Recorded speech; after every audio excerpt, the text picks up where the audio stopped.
Abonnez-vous sur votre chaîne YouTube DKR 221 et n'oubliez surtout pas de cliquer sur la cloche pour recevoir les notifications. DKR 221. internautes yi dal leen ak jàmm président de la république Macky Sall ñu ne li ko dese ci mandaawam bile ñu àgg ci 2024 yàggatul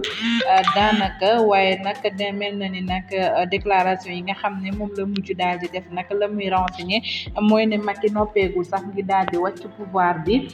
ci nag ni ñu ko daal di nag déggee ak entendement gi nga xam ne am nañu ko ci nag kàddu yooyu dem mu daal di nag yëkkati daal di wax nag ni mon travail de président n'est pas encore fini ci nag benn bout de phrase boo xamante ni nag benn média moo ko daal di nag choisir en matière de propagande pour chef d'État africain yi ngir lancer interview bi nga xam ne Macky def na ko war a paraître nga xamante ni ci lundi bi tey ji daanaka nag ne mon travail de président est loin d'être achevé la daal di nag wax bu fekkee contexte bi entouré ces mots c'est encore moins inconnu au grand public réseaux sociaux yi moo déjà tiré nañu déjà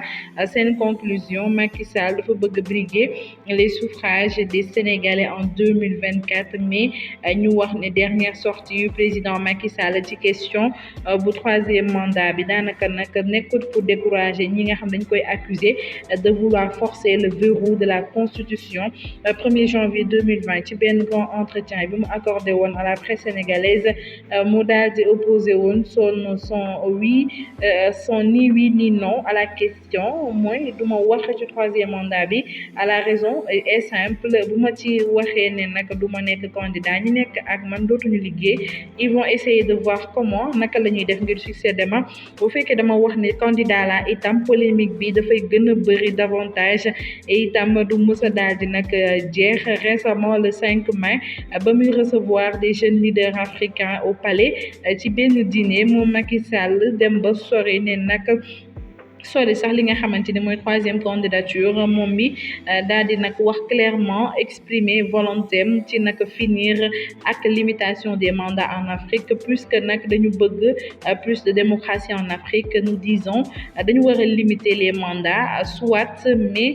aussi au même moment procédure yi nga xam ne mooy daal di daté des années 60 daanaka nag lépp benn la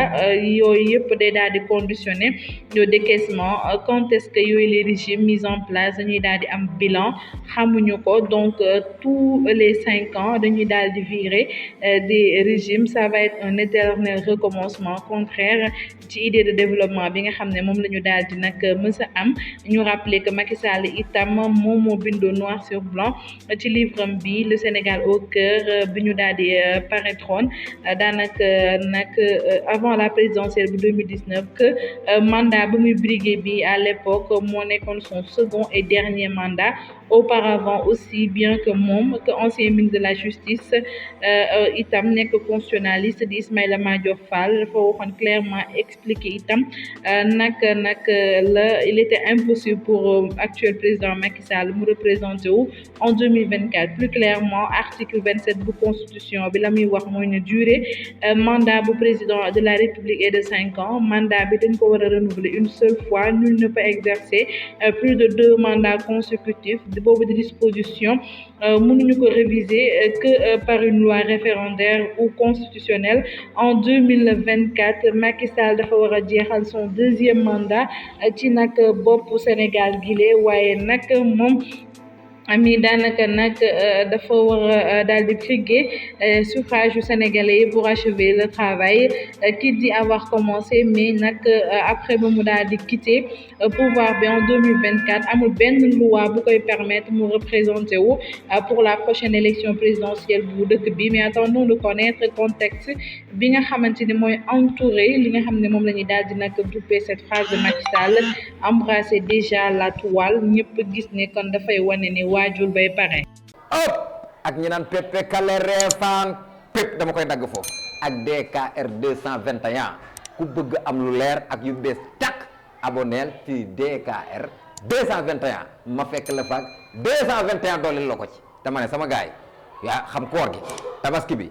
actualité ak yi xew ci jamono ñu koy nëbb maa koy génne teg ko ci table DKR 221 di ko tas benn par benn naan 1 boo ko boolee mu jox la 221 pare leen man waaju baax maa ngi foofu yéen célibataire tey ngeen dee marié yi am ngeen lu ma leen xamal xam ngeen li ma leen wax DKR 221 abonné